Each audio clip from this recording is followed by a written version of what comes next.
Posting. How are you doing, everyone? So today I have one of the most unique guests here on my channel, on Kara's channel.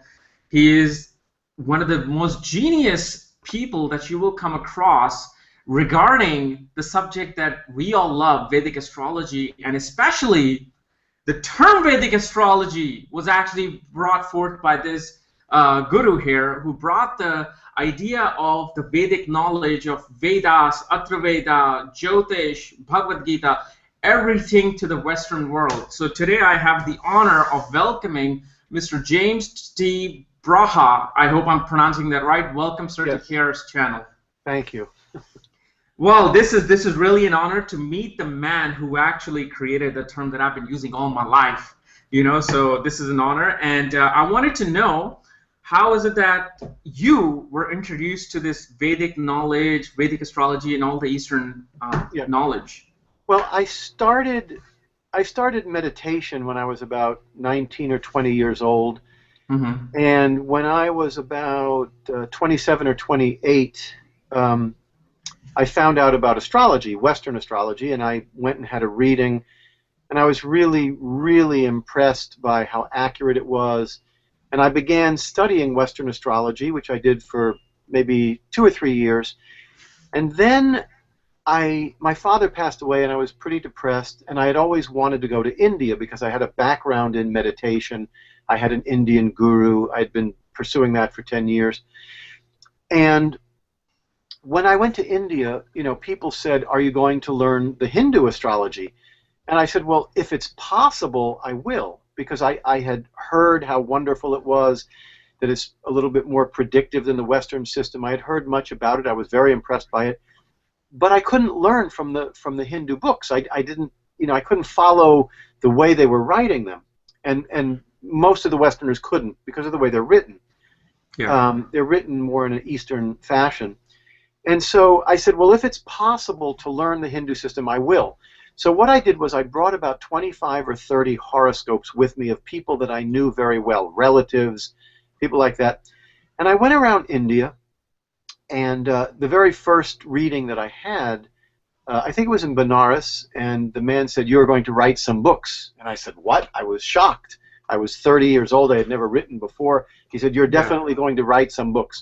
Anyway, then I traveled some more, and after about 2.5 or 3 months, I got to Delhi, and I met a man named Santanam, who was a famous translator of Hindu astrology texts. And so I extended my stay, and I studied with him for about 4 hours a night, um, 7 days a week for about 6 or 7 weeks. Then I came back and I started using the system. And then after about a year, I felt that something was missing. So I went back to India, and this time I found a teacher named P.M. Padia, Popatlal Padia, in Bombay. And Santanam was more of a scholar, and he taught me the basics, but Padia had been out in the field for a long time, and he was just a wonderful teacher. And as soon as I came back, Mm-hmm. to America, I said, I've got to spread this knowledge for the Western astrologers because this is incredible, information. And so I wrote the first book, and from there I was off. From there, people came for readings, and at that time, when I went to teach it, it was very difficult. There was nothing in the air for the people. And so, I would tell them just very basic Yeah. Hindu astrology concepts. They couldn't get them. It was like pulling teeth. Very simple concepts, but it wasn't in the air. After 5 or 6 years, it became more popular. Then, when you went to teach them, they would get it quicker. And I found that the people that would get it very quickly were the ones that would have the moon in the fifth house. The fifth house being the mind. The moon is very Right. special. The people that had the moon in the fifth house, boom, they would pick it up very quickly. And I said, why do Yeah. these people get it and the others don't? I see. Yeah. Amazing. Yeah. Now, what was some of the most profound things that you witnessed on your journey to India regarding Vedic astrology? Like, what were some of the most Well, amazing things you saw in Vedic astrology? Any kind of like? well, I mean, to me, the interesting thing was when I would put horoscopes in front of my teacher. I put Okay. my brother's chart. My brother has the sun in the seventh house. And my teacher, Santhanam, my first teacher, had the sun in the seventh house, and he had the same. He said he is going to have a problem when he goes to get married. The parents, it'll be the wrong religion. The parents won't, In Santhanam's case, the dowry wasn't big enough, so his family didn't like. Wow. His family didn't like it. They had to elope. So when he said this, I was stunned. My brother had gotten married, and the woman, only one of her parents was Jewish and the other wasn't. So the parents went crazy. Same thing.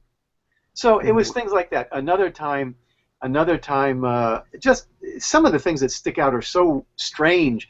One of them was a friend who had Mars in Cancer, in the Mars fallen Mars in the Yeah. first house, and he said, "This man will have lots of gas." And I said, I don't know. I don't know. But when I went home, we lived in the same building, and he was an old friend from high school. And I remember I had just cooked something, and I said, "Would you like some whatever it was?" And he said, "No, thanks. It gives me gas." Right. Wow. Now, yeah. Go there ahead. were lots of things like that. It was very, very accurate. It was, And how long did it take you as a student to master this whole nobody.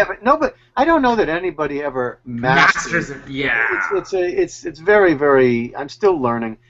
But really, after I was with that teacher, my second teacher, that's when I understood it well enough that I could write about it. And I've been doing it almost 30 years now. I wrote my last book is called The Art and Practice of Ancient Hindu Astrology, and that's a dialogue text. It's this is a picture of it. Okay. It's a dialogue text, and it's me teaching the student, Martin, who Oh, was a wow, friend. amazing. Martin was a friend of mine, and so because what had happened was I had written 4 books by 2000 or 2001. I had written 4 books, and it was hard because when I write, I take my time, I make sure it's very clear, but it's very stressful because I had to do readings, astrology readings to pay my bills, and I had to be writing in the morning. Right. And I decided I wasn't going to write anymore. It was just too stressful. Then I had a yagya done. A yagya is a ceremony where you have Hindu priests praying for 7 days for 8 hours a day. And in this case, it was a yagya for Mercury. I was in a Mercury sub-period, and my Mercury's in the 6th house, so it's a little bit afflicted. And I decided to get a 7-day yagya. During the time they were doing the yagya for Mercury, which is the mind and writings and teachings and communications, an idea popped into my head. I had always wanted to write a book that was not so much like the traditional, the planet in this house means that. I wanted to do something where I was really analyzing horoscopes, because I'd had 20 years in the field. Now I knew what I was doing. During the yagya, this idea came to my mind to teach a student from scratch, just from the very, very start, and tape record the sessions. So we did this. Spent about, 6 or 7 months doing this. And then I had the tapes transcribed. But what I found as I was, when I saw them transcribed, I couldn't leave them alone.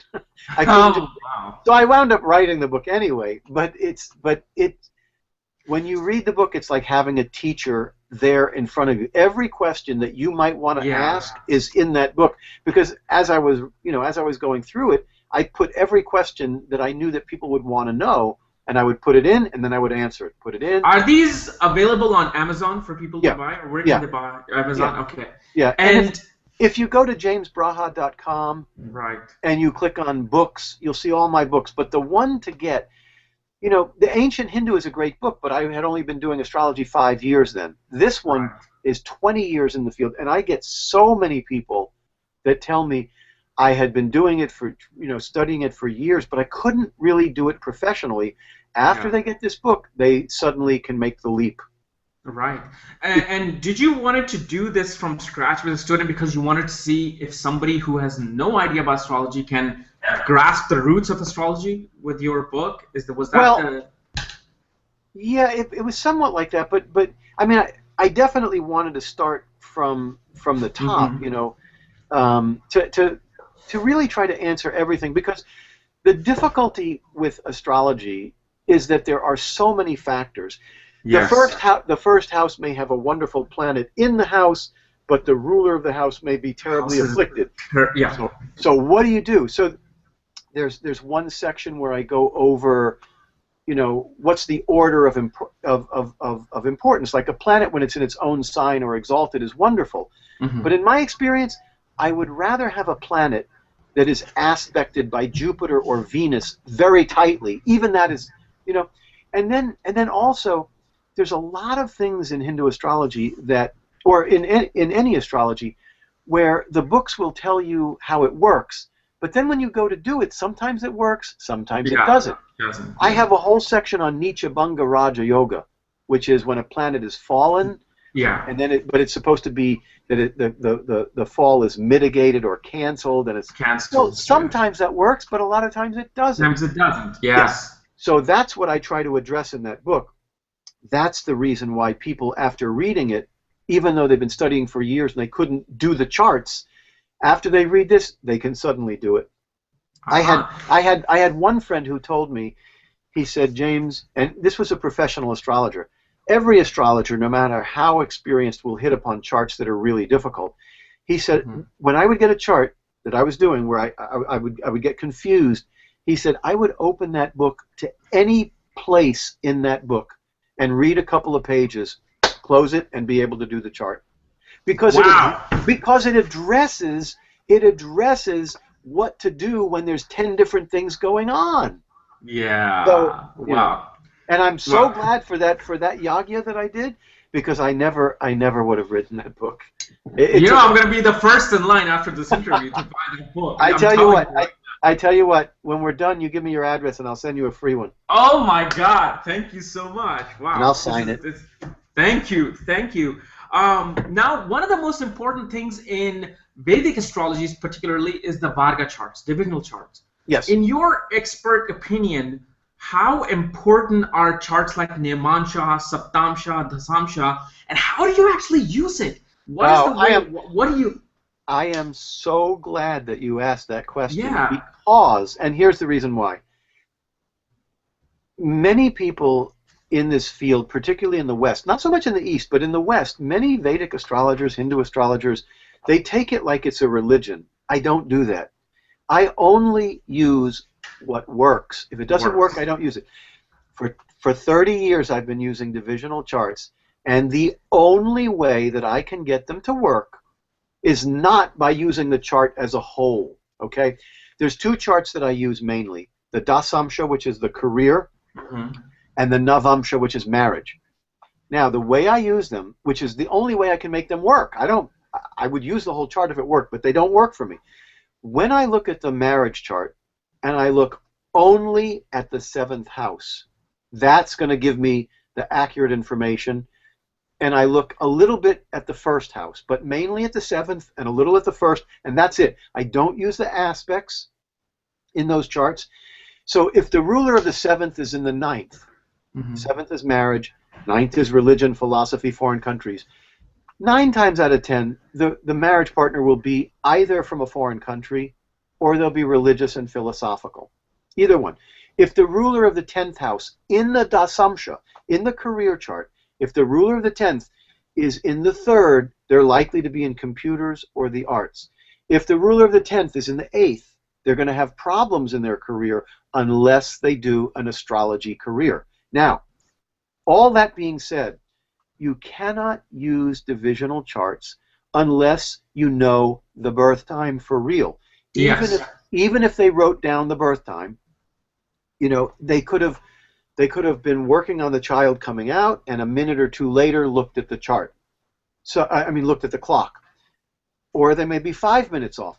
So what you have to do is you have to know, with the career chart, the divisions go every 3 degrees, 3, 6, 9, 12, Yeah. which is about 15 minutes. Now Hmm. you have to know in that 15-minute segment where the person was born. So if the person was born at 3:55, and that dasamsha ascendant, just got there within 2 or 3 minutes, then you have to start questioning. So you have to, it's very delicate. But those are really the only two that I use. The other ones, so many of the other ones, you don't have 15-minute time frames. You have 2 and 3 minute time frames. 2 3 minute time frame, Yeah, and there's no point. There's no point for me. Now, but I mean, I'm sure you know who K.N. Rao is. Yes. He's the one who suggests, like, K.N. look Rao at the conjunction aspects and, any kind of yogas happening in the divisional chart, and you give like 2 points to the main chart, half a point to the divisional charts, and you go on. So did you ever try to work with the conjunctions and aspect in divisional charts? I don't find them to work. Now you have to remember K.N. Rao taught me Jaimini and the Charadasha, which I use a little bit. But you have to remember one thing about K.N. Rao. He is enormously psychic. Yeah, that is so true. Now, and this is also the way yogas work. A lot of people use the yogas where they memorize thousands of yogas. The yogas don't always work, but they do sometimes. But the Indians are so psychic, they know when to pick out a particular yoga, and it will work, but that's because they're psychic. So in my experience, no, the aspects in the divisional charts do not work for me. The charts as a whole do not work. Only the house connected to that divisional chart works. So when they say like, Nimansha... let me tell you a story about the Jaimini system, the Charadasha and the Jaimini system. Right. When I got married, my second marriage, it was 1993, and I had a friend named Richard Houck, who's a very, very talented, gifted astrologer, both Hindu and Western. And he looked at my chart and he said, James, I was engaged to be married in 3 months. He said, you're not getting married. I said, what do you mean? He said, there's nothing in the charts saying your marriage. And I said, I know. I can't find it in the Western chart. I can't find it in the Hindu chart, but I know I'm getting married. He said, no, it's not going to happen. 3 months later, we got married. We've been married 20 years now. Wow. And 6 months later, I went to the Vedic Astrology Conference in California, and K.N. Rao was there, and he's doing my chart. And I said, is there anything, I got married 6 months ago, is there anything in the chart that shows marriage? He said, yes, it's right here, it's right here. And I thought, he's just saying that. Yeah. But after I learned, it turned out that in the Charadasha, I had just gone into Libra Dasha, Libra's relationships, and Libra was holding Mercury, which was the marriage indicator because it's in the lowest degree of a... Yeah, so that's the Karaka, the lowest degree. The Karaka. So I use Charadasha when I do updates for people. Like when I do an update for somebody, then I don't have to go over the whole chart and the future. I just have to go over the future. So I have more time to go over the regular Parashara Hindu chart. Then I can go look into the Jaimini system and the Charadasha. And the more systems you have, you don't need to go into the very fine-tuned, incredibly detailed stuff. It gets too complicated. The more systems that you have that are basic, the better you do. The better I do. I see. And here's another thing about the Vedic system, the nakshatras. What is your opinion on how powerful the nakshatras are? I'm glad you asked that one too. Oh yeah, I love asking these questions. Because you got me into it when you were talking about the term Vedic. Okay. Yeah. I don't use the term Vedic astrology. I use the term Hindu astrology, and that's particular to me. I'm a little bit different than the others. The reason I don't is because in Hindu astrology, you have many Greek terms, Kendra, Trikona. These are not Indian terms; they're Greek terms. This means that the Hindu astrology, Indians are very eclectic. They will take whatever works. They don't care where it comes from. If it works, they use it. So when the Greeks came in and they gave them certain techniques, they would use them. So the astrology that we use, I think, is a mixture of a little bit Greek and a little bit ancient. But what I really believe is the true Vedic astrology is the nakshatras. However, the knowledge of the nakshatras it's nowhere to be found. The only place you can find yes, you can get indications of what the symbols are and things like that, but maybe this is intuitive, but for me, I believe that the nakshatras was the main part of Vedic astrology. And I believe that like they'll talk about a nakshatra that is good, a nakshatra that is bad, but a particular a particular planet might work well in a particular nakshatra and another planet not well. I'll tell you a story.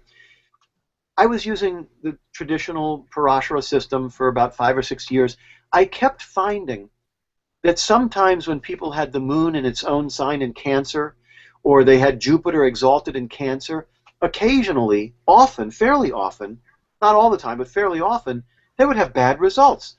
And the moon or the Jupiter was not afflicted. It wasn't badly aspected. Right. And then one day I asked Dennis Harness, who wrote a book on nakshatras, I said, tell me the best and tell me the worst. He said, well, some of the more difficult ones are Vishaka and Aslesha. Aslesha is in the latter part of Cancer, in the middle to the late Cancer. Yeah.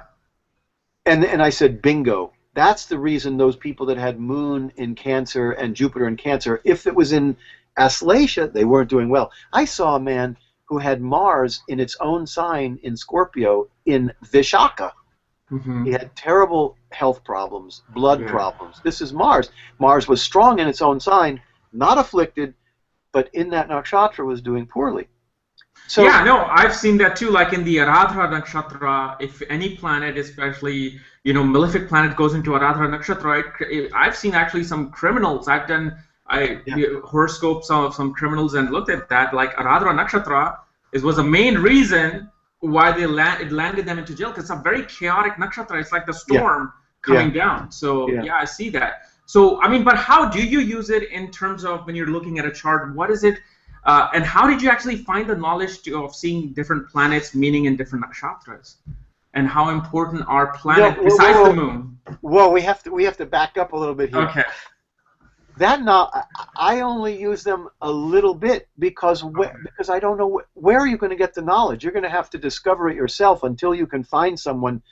It's possible that somewhere in India the knowledge was passed down orally, but you can't find, as far as I'm concerned, you can find a lot of information about nakshatras in books, but they don't really tell you what's happening when Jupiter's in that nakshatra, when Saturn's in it. They really don't tell you enough, and it's not their fault. God bless the people that are doing the research, but as far as getting, I mean, when I asked my second teacher, Padya, he said the nakshatras is a whole system. I could not find anybody in India that was using the nakshatras. They all said the same thing. Well, that knowledge, we don't have enough of it. It's.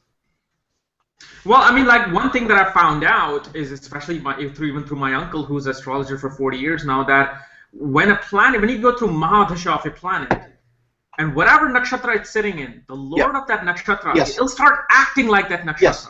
Like Jupiter true. and Ketu will activate your interest in occult science into meditation. So how did you ever work with that kind of a concept? I'm not the person to talk about.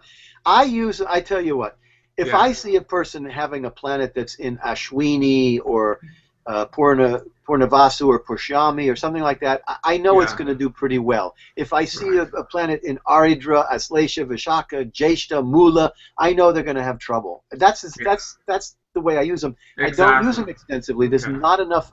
I mean, I really believe that in the ancient times they would use the nakshatras to tell you how many children you would have, to tell you what your the health problems. But this is lost knowledge.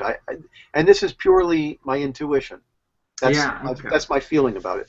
Now, we know in this day and age, in 2013, we have 1 million careers. Now, when somebody comes up to you, that doctor, can you tell me what am I destined to do? What is my career?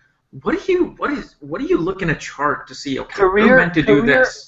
I'm glad you ask all the questions that I know. Yeah. Because every astrologer has their forte. Some astrologers are great. Like if somebody comes and they want to know all about marriage, I mean, I'll tell them about marriage. But if they want to get really detailed, I say go to Dennis Harness. He specializes in that. Yeah. But what I do best is to see the chart as a whole and to find the person's dharma, the duty or the purpose. So when you do career, the first thing you have to do is look at the chart as a whole.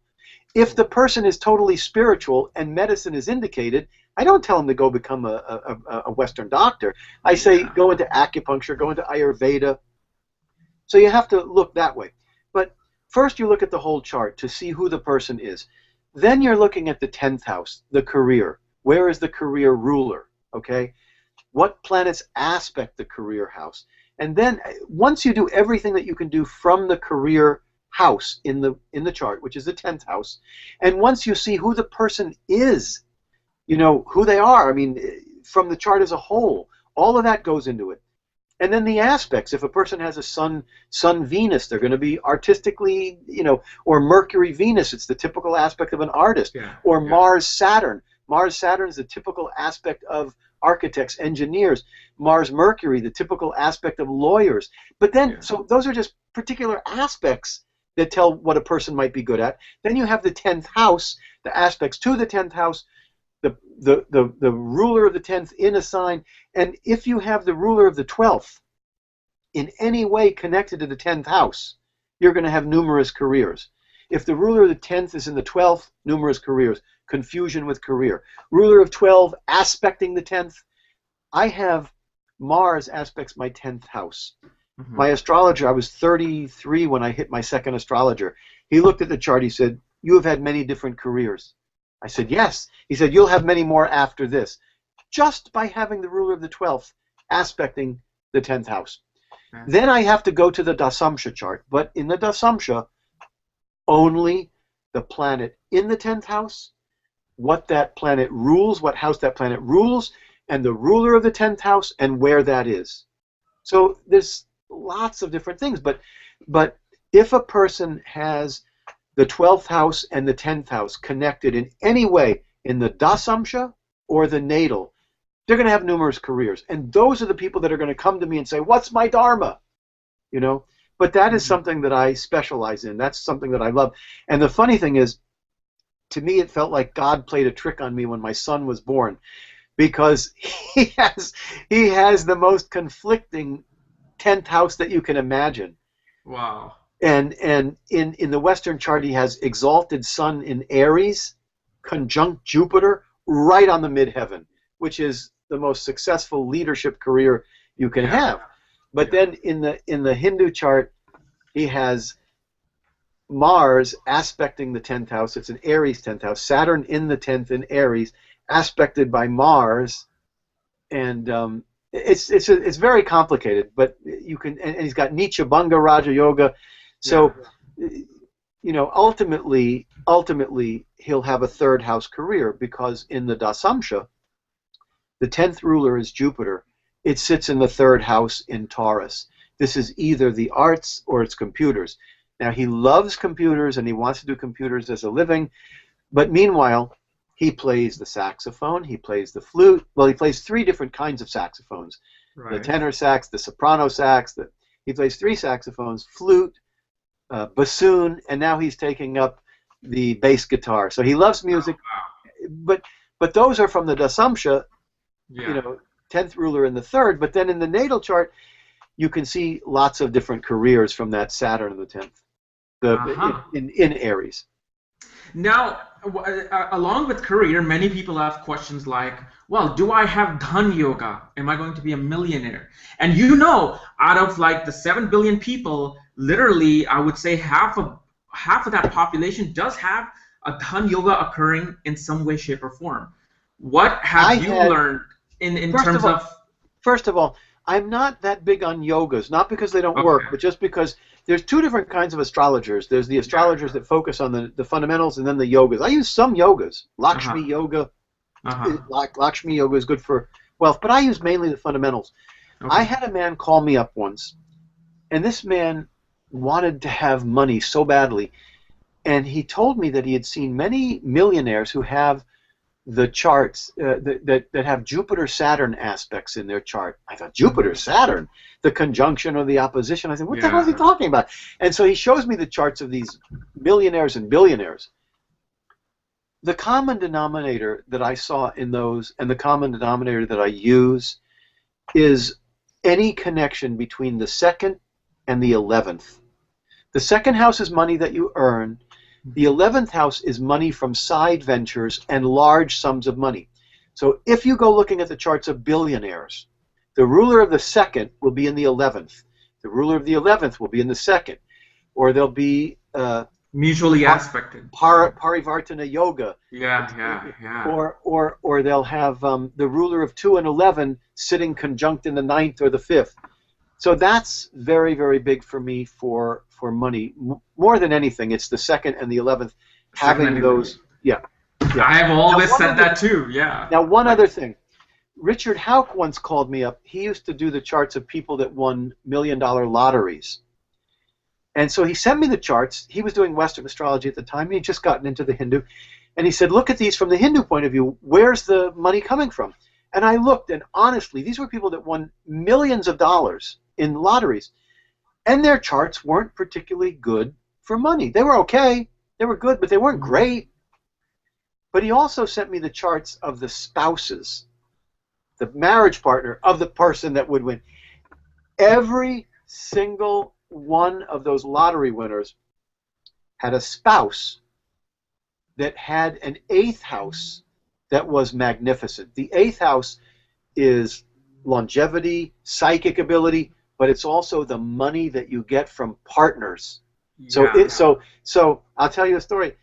When I was just doing astrology, I never had any money. I was always in debt. I mean, I had enough money, but I was always, I wasn't wealthy. Then I get married. My wife has an 8th house with Saturn in Aquarius. Saturn in its own sign, in the 8th, along with Venus. It's a very good 8th house, very strong. Yeah. And then a couple of years later, my son is born, and my son has the 2nd ruler, which is money.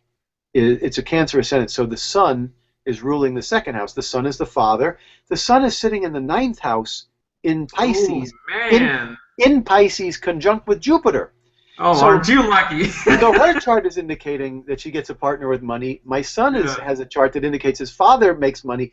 And for the first time in my life, 2 years after he's born, I've always been investing in gold and silver. But there was a bear market for 20 years. Around 2000, 2001, I went and borrowed $45,000 and put it on the best silver company I could find. Wow. And finally I had some money. But this is from their karma. Yeah, amazing. Now, my second last question to you is when it comes to Mahadasha, I know some astrologers look at the Mahadasha and Antardasha, but yet the principle is, which even I use, is I look at the Mahadasha, Antardasha, and Paryantradasha. What is your way of judging Mahadashas, and how do they actually work? Like, what is your way of looking at Mahadashas? People always ask, how do the dashas and bhuktis work? If you know basic natal astrology well, then you know the dasha. So, like, I have a Saturn dasha coming up. Saturn is my best planet because it's the Raja Yoga Karaka. It rules the 9th and the 10th, and it sits in the 5th. So the 9th and the 5th are the best houses. And it's aspected to the degree by Jupiter. So every time I've had a Saturn sub-period, I would gain fame. My first book would be written. Things would go, very big. Yeah. But so like when I was in India the second time, I said to my astrologer, now I was 30. I said, now I'll be 62 when Saturn comes, but I knew it was a good plan. What do you think, spiritual or career? Because Saturn rules the 9th, spiritual, and it rules the 10th, career. Yeah. And then it sits in the 5th, Purva Punya, past life credit, aspected by Jupiter. Yeah. Well, so the 3 possibilities you have for Saturn are 9th house, 10th house, 5th house, children, investments, and it's aspected by Jupiter. So that's how it works. If you have a planet that's in the 8th or 12th house and it's ruling the 4th, that tells you troubles with land, homes, real estate, things like that. So just by knowing the natal, what it's doing natally, and in fact sometimes if it's very confusing, if a planet is ruling the 10th house and for some reason it's very confusing and that dasha is coming up, I'll say, how has your career been so far? If it's been pretty good, then I'm not so worried about the dasha. But if it's been bad the whole time because it's the 10th ruler in a bad house, when that dasha comes, the troubles will intensify. Yeah, I've seen that, yeah. Another thing I would do, like a lot of times if a planet is very afflicted, and I know 90% it's going to be bad, I'll say, look, this is probably going to be difficult, but go back and look at all your other Mercury sub-periods. If they were all bad, the dasha will be worse. Those are only sub-periods. If they were good, then I say, thank God. It's not working the way it appears to be a bad planet, but if you've had good results, then it probably will be good. I see. Yeah. Well, here's the thing. I want to bring you on more on this channel, but I know Okay. you're constrained in time as well. But my last question, if my audience, this mad audience that is watching you, if they want to get a consultation from you or even learn astrology from you, where can they go to? They can find me my email is jamesbraha@gmail.com, or they can simply go to jamesbraha.com and they'll see my websites, my website. There's astrology, there's non-duality, and there's my books, and they'll find jamesbraha@gmail. And I do natal readings that go over the whole natal chart, and they go into the dasha periods for the next. Usually the dashas will go for the next 2 or 3 dashas. It'll be more in depth for the next 3 or 4 years. So that's what I do. Yep. Great. So thank you so much for giving me time for Sure. on this channel, and I hope to see you soon more. And I'll come back. You invite me, I'll come back. Absolutely. Oh, I will. I will. Okay. Thank you so much, sir. You're Have welcome. a good day. Namaste. Bye.